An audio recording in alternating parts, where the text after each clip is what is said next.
mannequin? With the backpack. Oh, Lucas device. Yeah. I saw the diagram there. So Yeah. it interested me.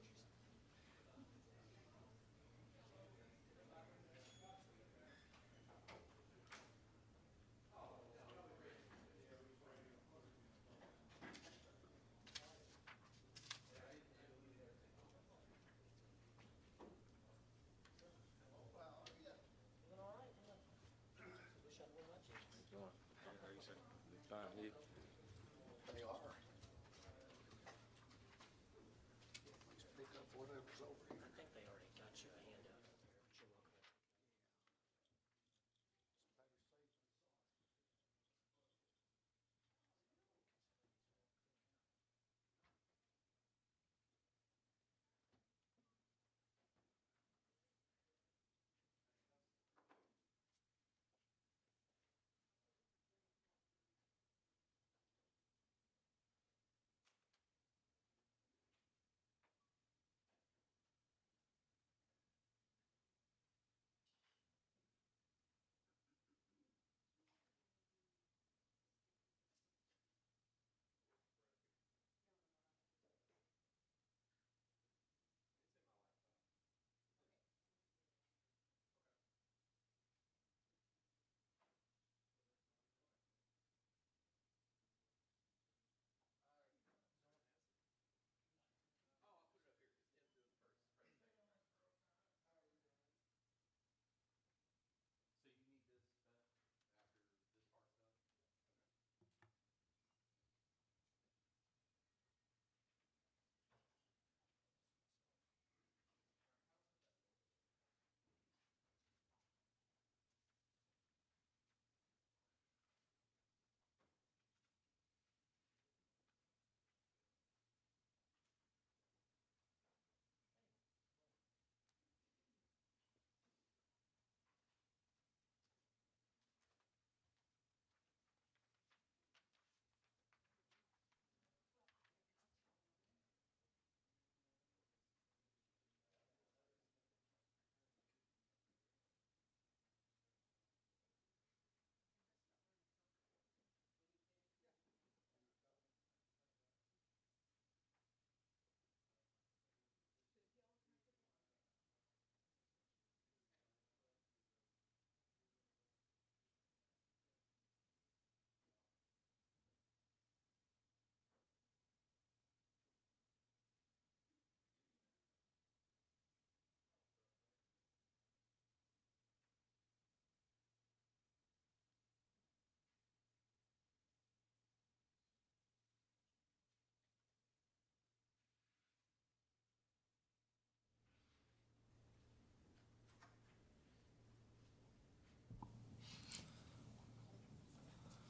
Good afternoon. Welcome to the Owensboro Board of Commissioners work session, September 14th. At this time, I would please ask City Clerk Beth Davis to call the roll.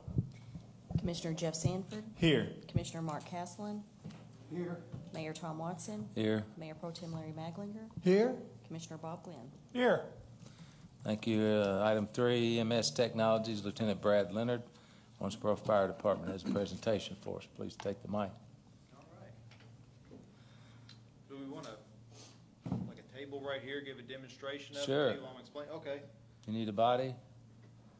We've got one.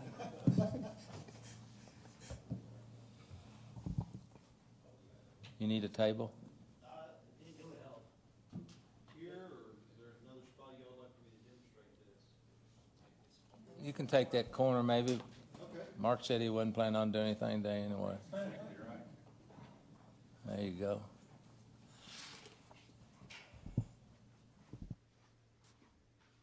Okay, just recently within August, we started training on a more advanced airway and more efficient. Yes. I can grab some.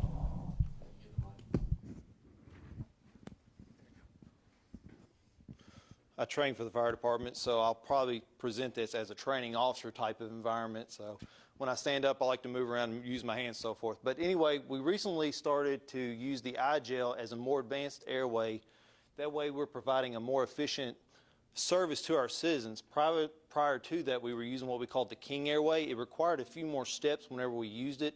This device now, it's a blind insertion. We're getting an advanced airway. We're getting the tongue off the back of the throat. So what we found is it's more efficient. It's also a cheaper price compared to the King that we priorly used.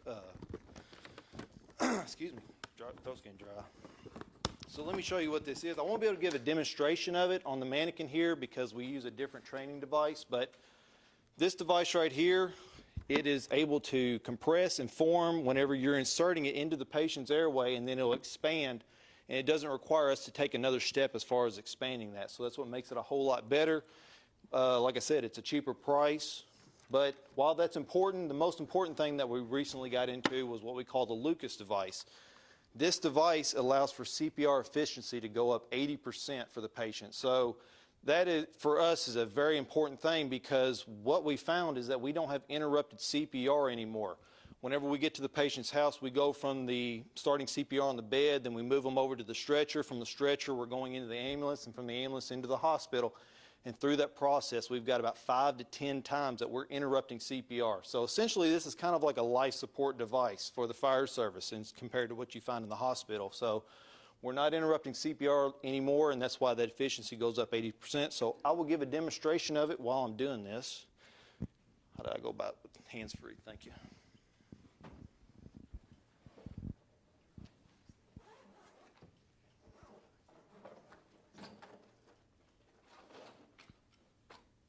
It's a pretty big device, but for us, you know, it's, for the most part, it's lightweight. It looks like a big device, I should say, but what it's doing is it's taking place of a whole nother firefighter, and instead of in the back of the ambulance, you only have 3 people working on a patient. You now have 4 people working on a patient.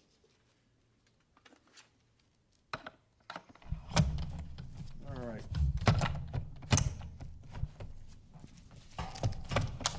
All right, so we snap this in place, turn the device on. We center it on the patient's chest. And when we hit a certain button, it now continues to perform CPR. So that's, like I said, it's a whole nother person that is completely out of the way.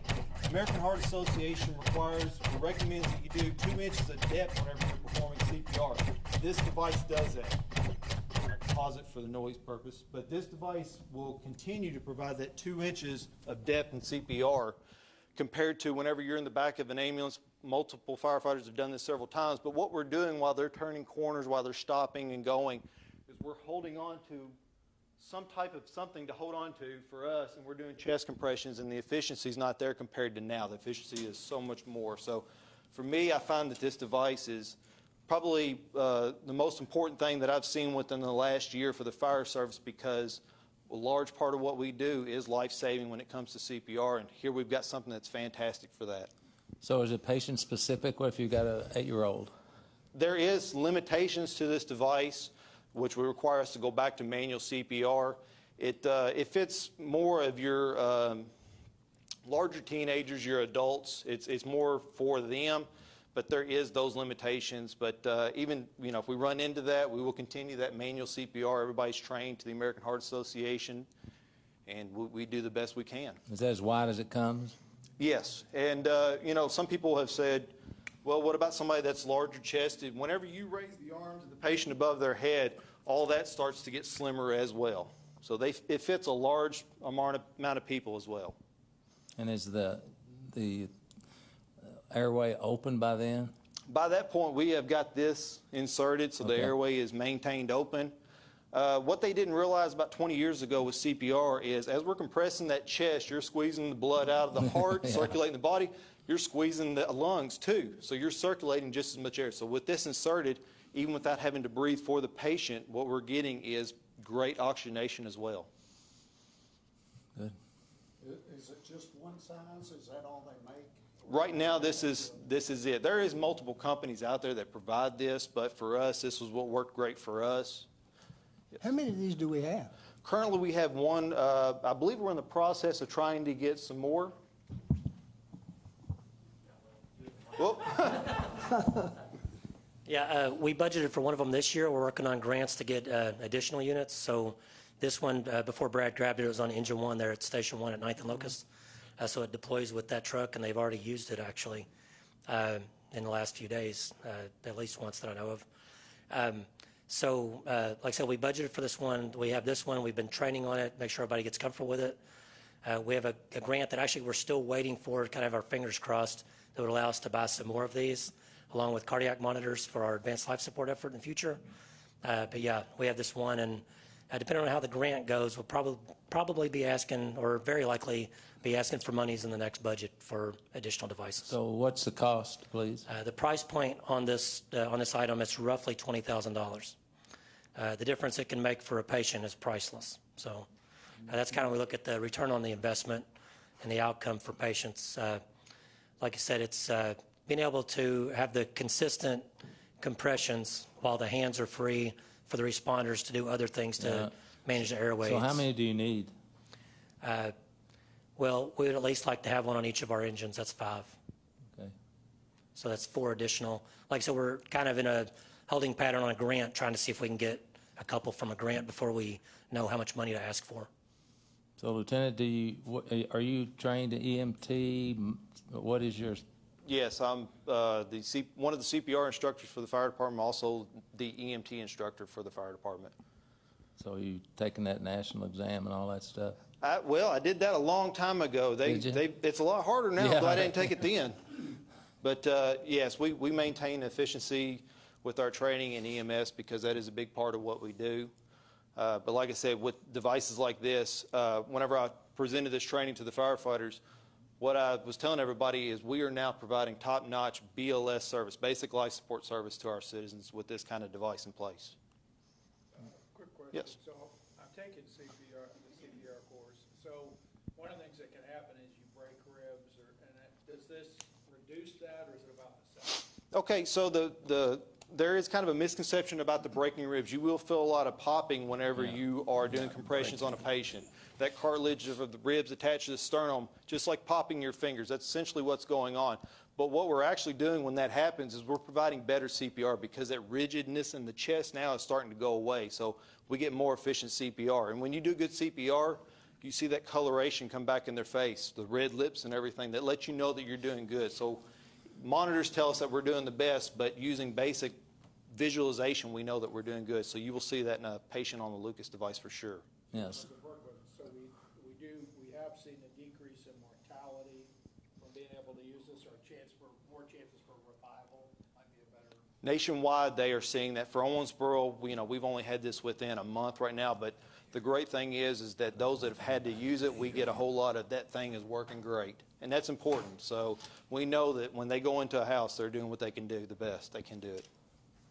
Last question, is it battery operated? What is the power source? Yes, it is battery operated. We have 2 additional batteries, and then let's say that we won't have a problem with the battery not being charged. Okay, we check our equipment every morning, but let's say that a battery faults out for whatever reason. We have the ability to plug this into a power source in the home, and it can continue the CPR as well. And I'd say the most important thing is the consistency of the pump, of the Yes. compression, and the rhythmatic scenario of it constantly hitting where it needs to hit. Yes. In a constant, because you get tired, and then you got to drop off and somebody else got to get in. It's tough. Well, when the American Heart Association does their studies, what they're doing is a patient that is consistently getting the right, perfect compressions every time. But in the real world, we're not getting that every time because we're moving, we're interrupting, we're getting exhausted and having to swap Yeah, out. that's great. Machine doesn't do that. And Stryker does a good job with their medical equipment as well. Any other questions? Well, I just had one real quick with my mic on this time. So you're putting them on the stretcher, like you get them off the floor, put them in the stretcher. The stretcher goes in an ambulance, though, Yes. right? AMR? Yes. So we don't have any Not at all. When get this- in crosshairs with them. They're okay with this being in their ambulance, and we don't have any Yes. proprietary issues, right? And even the staff inside the hospital, what we're running into as a great thing is that they're sitting there saying, can you hang on just a minute? Let's leave that on there. So they realize that it is also very efficient as well. The hospital doesn't have any of those? Not right now. Some hospitals do. This is still kind of a new thing nationally, but we're getting ahead of it. Great, that we're doing that, and there's a lot of places that are, they're starting to get into it because they see the efficiency of it. And hopefully the price will come down a little bit to more people to buy it. Yeah, if you buy multiples, maybe they'll give you a discount. So, Could be. not yet, I bet. Thank you, sir. All right, Excellent. thank you all. Appreciate Thank having you you very here. much.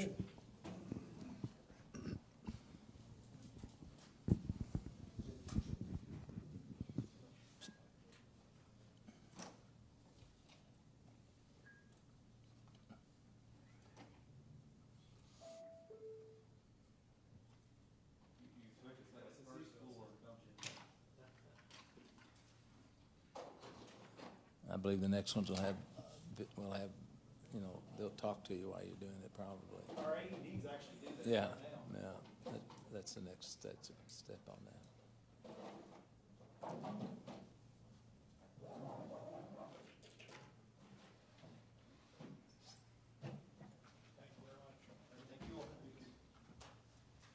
Look how happy that guy is sitting over there now. He's alive, smiling. Missing a couple of limbs. I might be able to talk to him. Okay, thank you, sir. Next item on the agenda, public events update. Tim Ross, Public Events Director. You got the floor. Thank you, Mayor and Commission. Just wanted to circle back. Obviously, the last month was pretty busy with a couple of back-to-back weekends of events that we had. There were some of the big events that we do every year, and so wanted to circle back with just kind of a summary overview of how those went. And first thing I want to do is recognize the fact that I can't imagine anything that the city does that it's not a group effort. And without Public Works and these guys to my left and their crew of firefighters and the police folks, when the public comes down to an event, whether it's July 4th or barbecue, it seems fairly seamless and everything is functioning smoothly. But it's a whole team of folks that are making that happen and making it work. And we couldn't have done either of these events without the Public Works, fire, and police folks really making them happen. So we appreciate their involvement. But to get to it is, Air Show Weekend obviously was a home run for the community. A lot of folks were out there, and just a good opportunity. You see in the photo there, recognize a lot of our veterans in town and the Honor Flight organization that was a part of that weekend. So our Korean War vets and Vietnam vets, and even a handful of World War II vets that were still out there, and they had a chance to reconnect with some of the active duty military. The military teams were out in the schools. They were in elementary, middle, and high schools doing presentations to connect with the youth in the community as well. So it was a big weekend, obviously, and a lot of folks had a really good time that weekend. One of the major things that we had from my perspective was some growth in this little clicker's not working. Beth, can you just click to the next one? Or whoever's got the PowerPoint. Hey, there you go. In key sponsors, thanks guys. In key sponsors for it, we had a significant growth in the amount of companies that wanted to get on board and get some exposure to the folks that are in town that weekend. And so wanted to recognize Owensboro Health, Jerry Ray Davis, Davis County Fiscal Court, Independence Bank, Big Rivers, Sunbelt, you can see them there, St. Louis, Cape Aaron, and Vision. There were additional ones besides those, but those were the major folks that came on board, and our cash sponsorship more than doubled of what we'd had from previous air shows. So we had almost $70,000 in cash sponsors for the air show, which was tremendous for that weekend. And then the very next weekend, we followed it up, obviously, with the Hydro Fair. A lot of excitement leading up to the Hydro Fair weekend because of bringing back the hydroplane boat racing. That obviously there's a history here in Owensboro and the Ohio River, and that industry and this community certainly knows the history of what happened for quite a few years here and the big events that we had. So obviously the river rose quite a bit that weekend, and that affected the racing on the water, but we did get some of the racing in, and it was exciting to have those back. And I know the fans were excited to see hydroplane racing back on the water again too. And with that, we had some other sponsors that got on board that we typically don't have, haven't had the relationship with some other events. JAGOE Homes was obviously a huge part of that weekend. Sterrett Crane, Renegade, which is Valor Oil here in town locally. Then South Central Bank and Sunbelt Rentals were a big part of that weekend as well. And so if you take those two events combined, I know we sent quite a few detail, kind of breaking down the individual events to each of you earlier, so you could see that a few days ago. But if you combine those, obviously, these events do have an impact in the community. We, in our marketing for those events, had some paid ads on social media, and those ads had impressions. If you combine them, almost 500,000 ad impressions for those 2 event weekends. Facebook, social media obviously is huge, and so when you've got folks like the Blue Angels or folks like the APBA hydroplane racing folks that have got their legions of fans that look at it, we're well over 2 million reach on Facebook with folks posting things with different organizations or different groups that were in town for it. Hotels were sold out. We had over 70,000 folks, if you combine those weekends, which is huge for our community to have folks down on the river and people coming into our community. Like I mentioned earlier, cash sponsorships were up. We had over 100,000 in cash sponsors, plus the in-kind sponsorships that offset costs between those weekends, which is great. And then the convention center, obviously, is something that the city owns, and whether or not they're hosting the Kentucky Bar Association or whether or not they're doing a dog show or doing this, we're certainly hoping that they're making revenue. And so those 2 weekends combined, they had about $100,000 in net income, which is wonderful for Laura and her staff. They work really hard over there.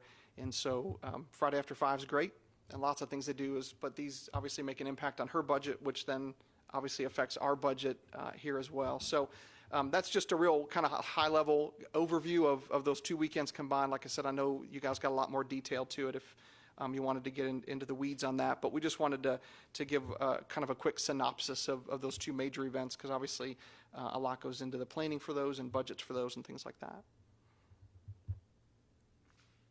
And I'm happy to answer any questions specifically. So if from the a commission financial has them. standpoint, how did we do the two the big events? Yeah, so the air show net cost, once you take out all of the parking revenues, food and beverage, things like that, is right around $185,000, which was about $50,000 better than when the Blue Angels were here last time. It was about 225 before. Yep, and then the hydro fair cost just a little over $150,000 net between expenses, and once again, same thing, take off some of those revenues between those 2 events. So I didn't notice the hotels as a sponsor. They doing anything? Do They did. I didn't include them in there because it's not cash, but they Right. certainly save us quite a bit of money with some room rates for the room blocks that we need to. So the ones that we operationally are responsible to pay for, and you, as most of you were down there on those weekends, you heard quite a few announcements from the hotels too, but they do. They give us certainly good room rates as part of a sponsorship package, and they help offset quite a bit of expense. Okay, any other questions? Yeah, I got one. Help yourself. I noticed that we really had some good occupancy on the hotels. Got some data from the STAR report, and it was like for the 4 days air show, 4 days for the hydroplanes, it was like 69.5% occupancy, which was really good. That's over 13 hotels that report. So I think that's really positive. And the events that put on the month of July and August, the CVB had their record occupancy since 2012. Yeah. So the events really helped the big impact on the economy, and so I think moving forward, that's a good thing.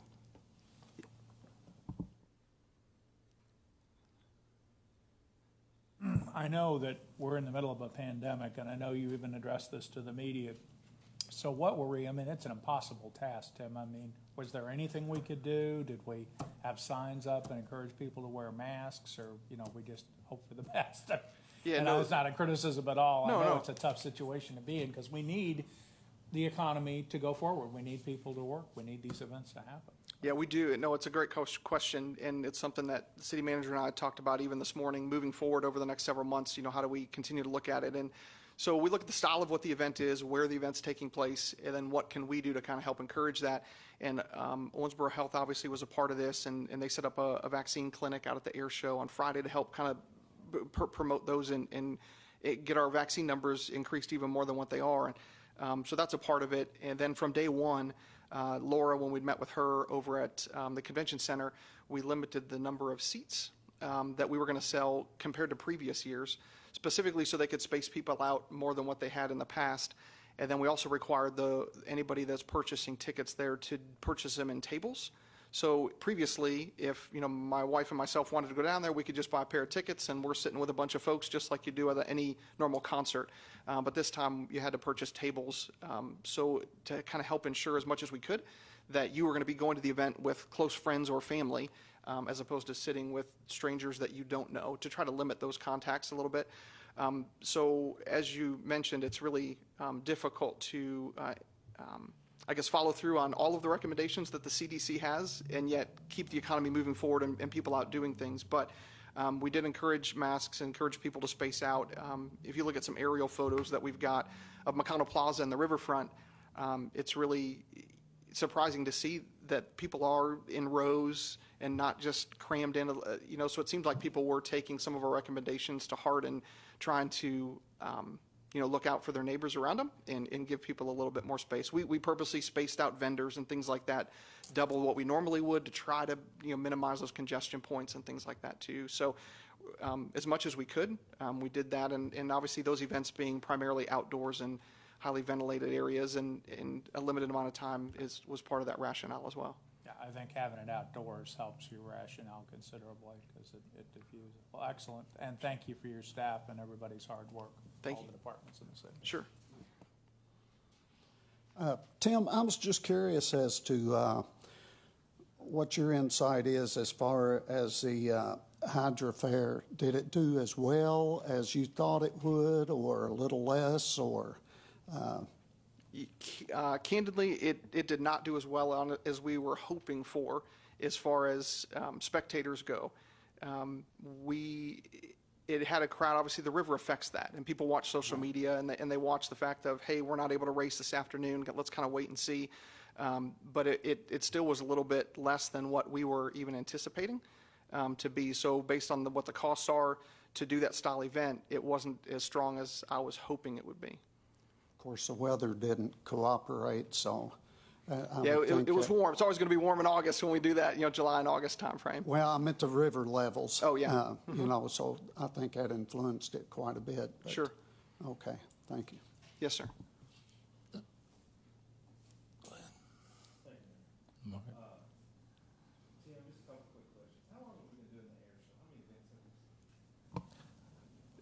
Tim, Yes, okay. sir. Yes, I'm sir. sorry, got my No, that's speaker okay. on now. I'll let you restate it so that everybody else can hear. How many air show events have we had now, total? We have done 9, I believe. Okay. And generally in things that you do, it takes time to build something up and get it going and get its legs underneath of it. Because I would say the first one's not nearly as good as this one. And I think I was here at some point back then. As far as the hydroplane, I think the river had a lot to do with the attendance, and I think it's something that you have to build upon. I don't think you can just give it one chance and and judge it by that. I think, and number two, I met a lot of people that came in for that thing that were from all over the country as well as the air show, and I met one lady who's actually said she might move here. So I think it's about connections. And I feel like Owensboro, we've done a lot of good things, and you guys, hats off to everything y'all have done. And Commissioner Maglinger, that was his idea, and that was a great idea. I appreciate all your hard work. I really think Owensboro's on its way. I always say you're either on your way or you're in the way, and I feel like we're on the way. And we're doing a lot of good, positive stuff. And those 2 weeks back-to-back, I know was hard on the staff. And I appreciate you guys and everybody. You guys did a tremendous job, and I think we're on the move and we're doing some good stuff here. And I appreciate all your hard work. Thank you. And keep it up. Thank you. Very good. Thank you.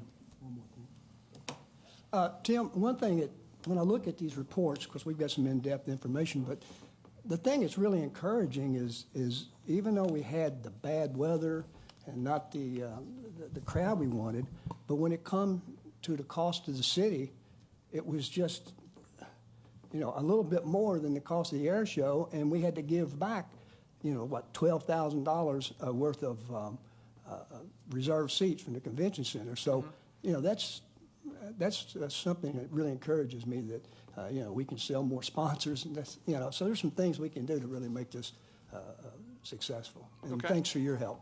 Thank you.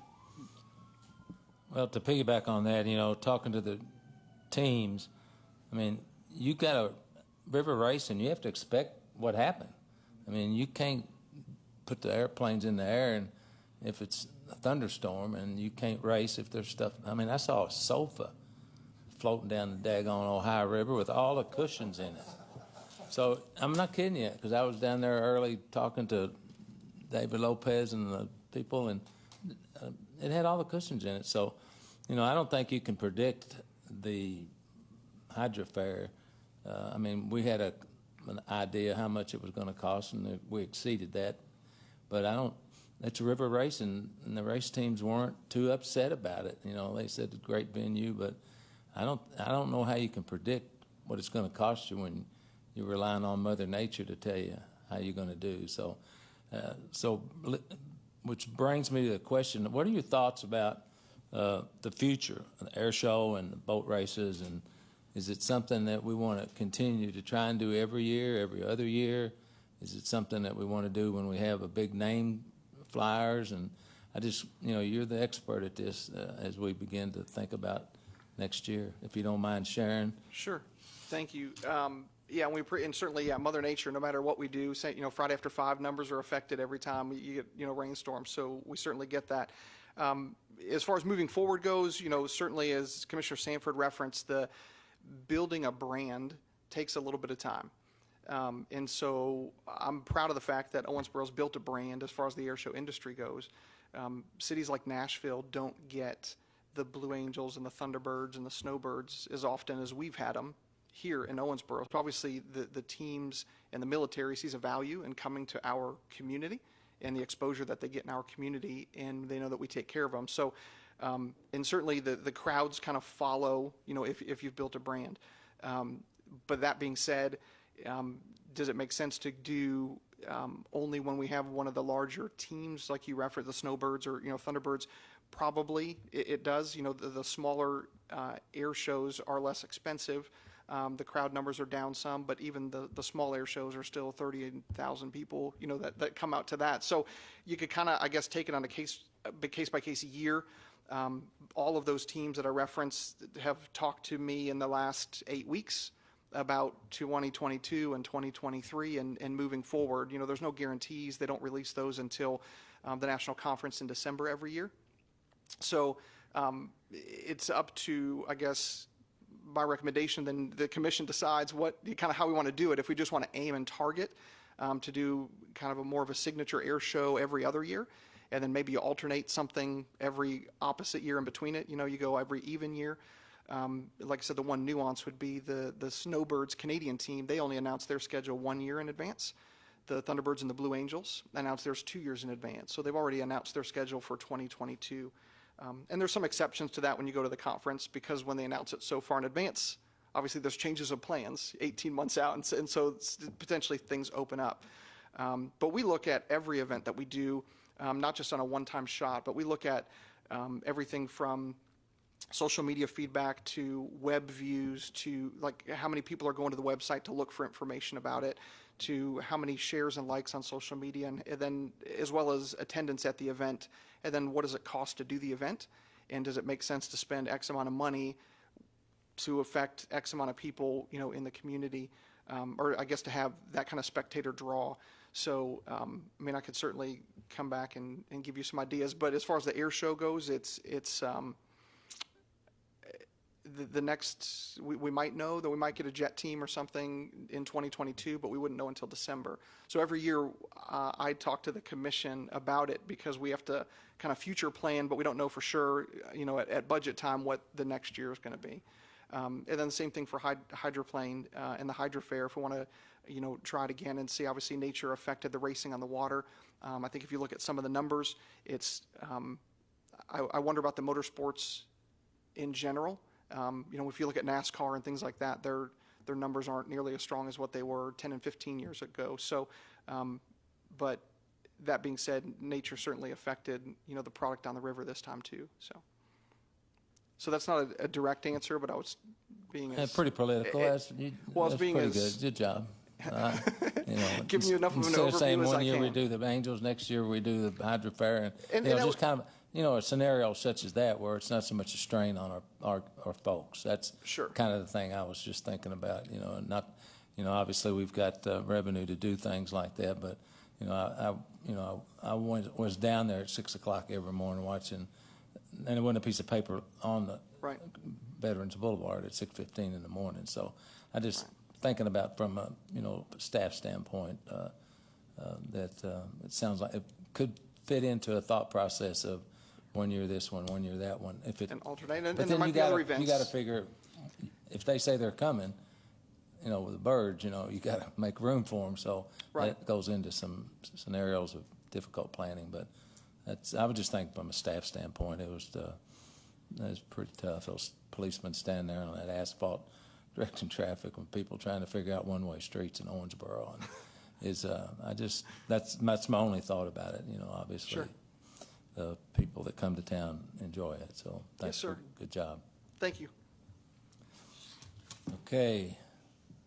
Next item on the agenda, ARPA update. Nate Pagan, City Manager. It's money, so Nate's talking about it. You know. Well, good afternoon, Mayor, Commissioners. I'm sure you recall about 3 months ago, I believe it was in June, when Angela presented or introduced the concept of ARPA and talked at a high level about what would be some eligible projects or what the funding requirements were, what eligible projects would be available to us. And so I'll just quickly walk through Angela's slides again to kind of remind us all of what is eligible. And then, Mayor, I thought it would be productive for us to quickly also review some of the various COVID programs that the city's offered over the last year and a half. We've done multiple programs, as we'll discuss here shortly. And then we'll talk just about some potential projects, just as a starting point, as we look at potentially how to appropriate or deploy the ARPA funds that we have. So just more of a starting point, so no decision necessarily today, but just need to have a point to start. Yeah, of course. Just insert one thing. I've got no less than 55 requests to spend this money, so I want the public to understand that, you know, that there's a lot of interest in spending this money. So I appreciate Nate and Angela and the finance folks trying to hone this down to where it's something that we can kind of manage a little bit, because, you know, there's going to be 53 of them upset, I'm imagining, but everybody thinks this is free money, and I don't blame them. If I had a nonprofit, I'd do the same thing. Sure. But I just wanted to let people get a little background of what you've been wrestling with the amount of money that we have and how to do something that's appropriate for everybody. Thank you. Yeah, that's absolutely correct. And of course, it is very restricted. So just again, talk at high level, as you recall, we received $13.3 million or will receive $13.3 million. We've received the first payment in May of this year, and then we'll receive the second payment in May of next year. So at this point, we do have basically a little over $6 million that we have in the bank accruing interest for us now. The expenditures can be done through 2024. Well, really, they must be expended by the end of 2026, but they have to be obligated or incurred by 2024. So again, back to the comment about we don't have to initially make any decisions today. It's a long-term strategic initiative for us. But again, we have multiple years to potentially deploy the funds. There are 4 broad categories of eligible uses. First, there are public health, emergency, economic impacts. Second is premium pay. Third is revenue loss, or to make up for as a revenue replacement item. And then fourth, investments in infrastructure. So for the first category there, public health and economic impacts, the primary one there is public health. Some cities and some counties actually have their local health departments as basically a department of the city. Obviously in Kentucky we operate a little differently where health departments are separate, so not quite as relevant for us. But in some areas you could use these funds for your health department operating expenses and those types of things.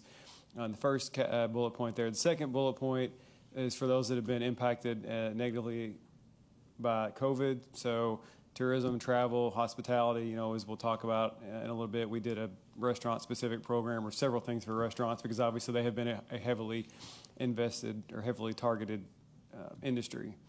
And then small business support, hardest-hit communities. There was a change from the report that Angela made back in June, and the guidance has been updated to clarify that investment in parks and qualifying census tracts is an eligible expense under this category.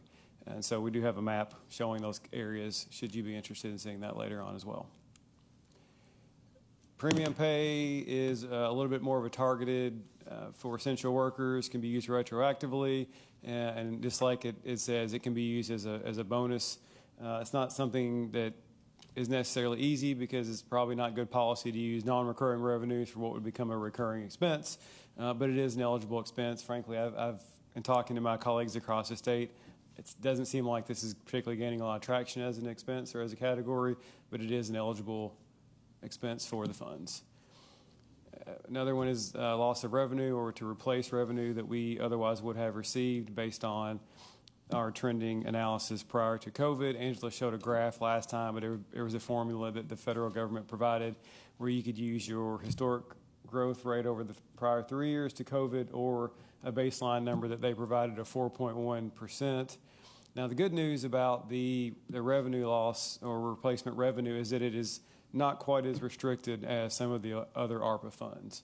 So, for example, as we'll see under the infrastructure category, it allowed for water and sewer type projects, but it did not allow for asphalt projects or street or road projects, whereas funds that are claimed as revenue loss can be spent on asphalt. So it does broaden the categories a little bit per the guidelines.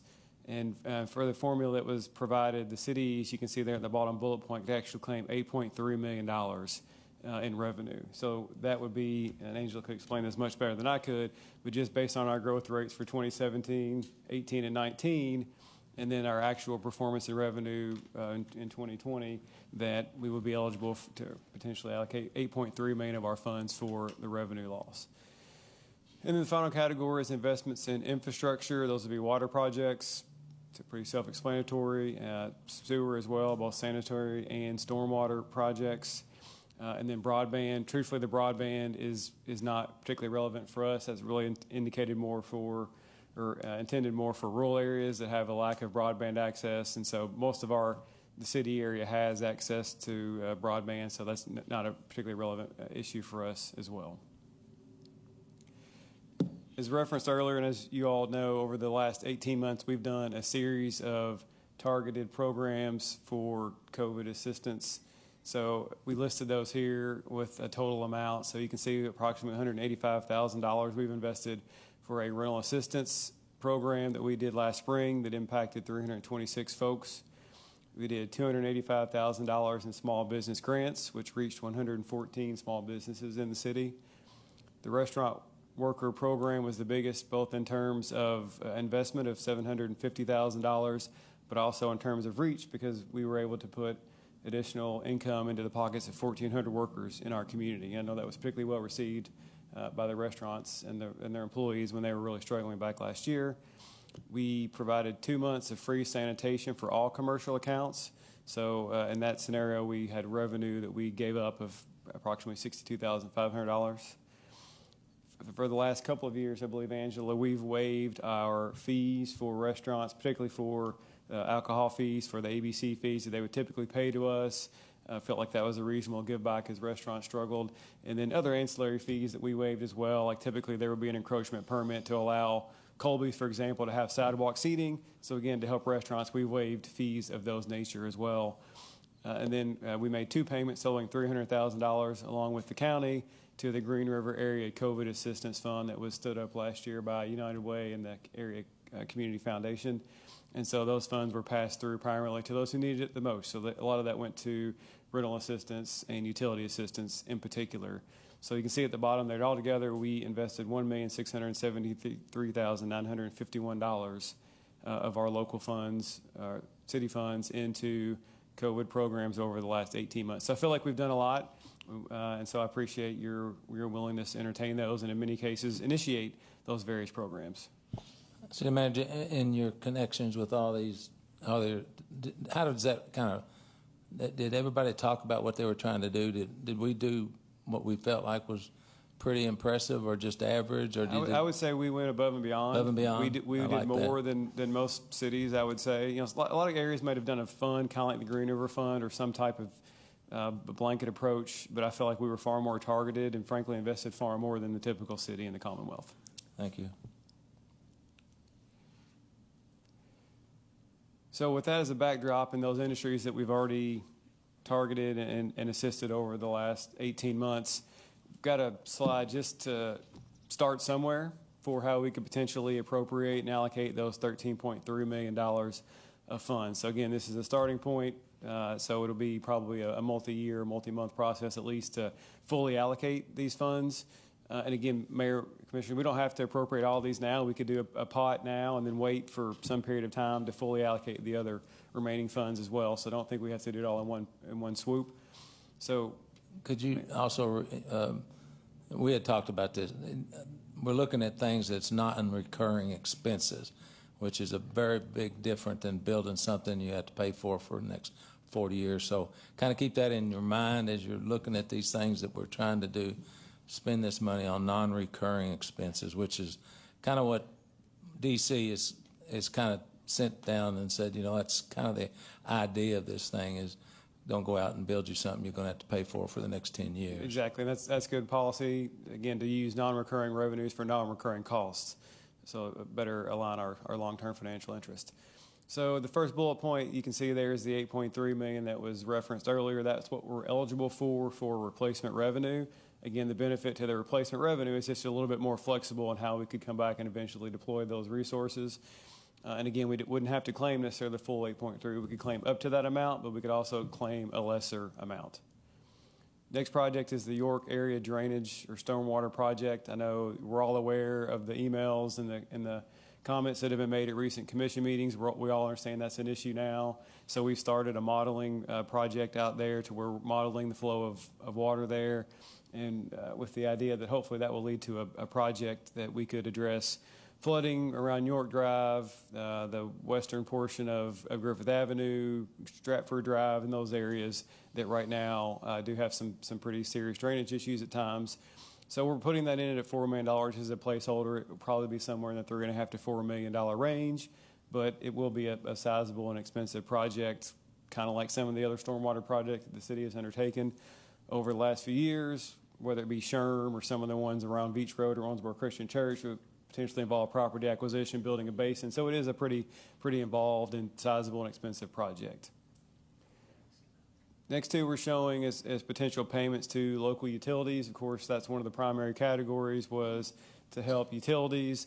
As we all know, has been covered in the media multiple times, that RWRA is on the cusp of probably $60 to $70 million worth of projects with regard to expanding their treatment plants. There's a needed project downtown called the Ravine Sewer that's been on the radar for 15 or so years that is only getting more expensive as time goes by. So they have $60 to $70 million projects that they're about to embark on. And so they're looking at a financing plan and how to pay for these various projects. And so I think it's a good use of the funds. It's a primary benefit, of course, is that all of our city taxpayers and residents are customers of RWRA.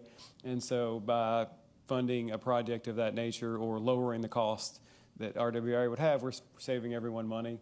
And so again, Mayor, that would be a one-off project that would not have a recurring expense. And similarly with OMU, they've got a list of projects that they provided that would be in the similar scale, similar justification. That's one of the primary uses of the funds. And again, by funding or helping fund a project or partial project for OMU, we're ultimately saving their ratepayers, who are also our constituents and your constituents, some money as well. So I put a subtotal there because you can see just of those with the revenue replacement, York, OMU, and RWRA, that could be up to $17.3 million. And so on the one hand, I understand why, Mayor, you're getting the requests from many agencies and entities because $13.3 million seems like a lot of money. However, when you're talking about $3, $4, $5 million projects at a time, you can see that could go very, very quickly, projects of that scale. And so that's potentially $17.3 million before we look at any of the other potential categories, such as impacted populations. Should the commission have a desire to fund a project to benefit the senior community, for example, or a low-income area, or a workforce project, we can certainly do that. As I referenced earlier, there's parks in the qualifying census tracts that we could potentially invest in as well. And so that would certainly be a good option. And those are just some of the quick categories that come to mind. Certainly, if you have any other considerations or priorities, we can go back and look at the parameters of the funding and see if we can make that work or how to make that work either symmetrically or asymmetrically, to fund a project out of one pot and then free up some funds elsewhere for some related projects as well. So again, just to put this out there as food for thought, just to get it started, and then see what feedback or questions you might have.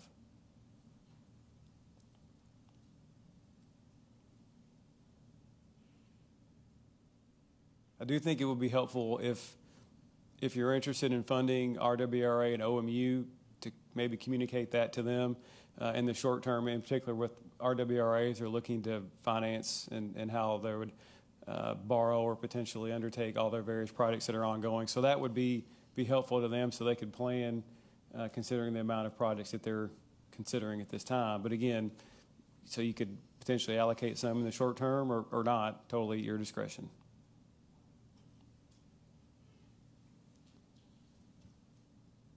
So are we making a decision today, or we're just talking about it? Just talking, Mayor. Okay. So I guess we can have a little time to think about it ourselves. My only thought is the 8.3 revenue replacement, that can be, maybe there's some little leeway there since we actually have done fairly well, as you all have noted before. But so you're saying reduce that amount to fund other projects? Yeah, makes perfect sense. I think just, at least look at that, because we're $4 million over the 3.3 million available right now. So I just kind of, but those are all valid people. In the York drainage, is that a 3-year project? Probably. I think the results of that study of the modeling are due in the middle of November. So if that proves worthwhile, we'd start the engineering. So it probably would be next summer before we could start. It started, okay. All right. Any other questions?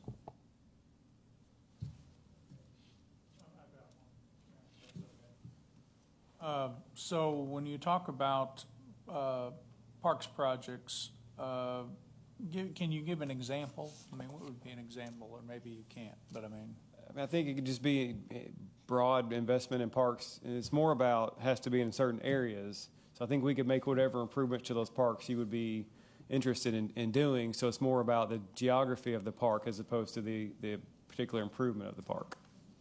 okay, so where it's located. Yeah, and Jeff, we pull up that slide? Because you asked, we do have a map showing where those eligible census tracts are to give you some sense of what parks might be included in that. I was kind of like, where are these places? Okay. But broadly, it's the areas in the purple there. So downtown, northwest, up along the river, and then the Triplet Twist area. So it's essentially the areas where we've been investing our CDBG funds, because we also invest our CDBG funds in those qualifying census tracts. So if there's interest, we'll come back and overlay our particular parks in that area as well. Just didn't get time to do that because that's a recent change. But we'll identify which parks specifically would be within the boundaries.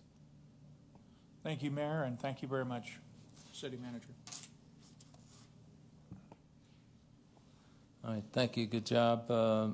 Project list, City Manager. Yes, Mayor, the list is in your packet. I know I believe, had a hard copy at your desks as well. So we're here to answer any questions should you have any.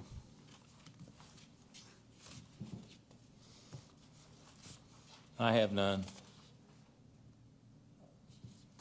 Mag? I just want to make a comment. I'm looking at the northwest area. Well, it's good to see that private investment's up to 653,000 of the private investment down there. And that's, to me, I think that's good so far. I agree. It is going well. So I want to acknowledge Abby and her efforts there, and also her new helper in the department as well. So he's been very good. So yeah, that's the intent of the funds, is to invest public dollars to leverage private investment. And so far it seems to be going well in that area. Yeah. Thanks.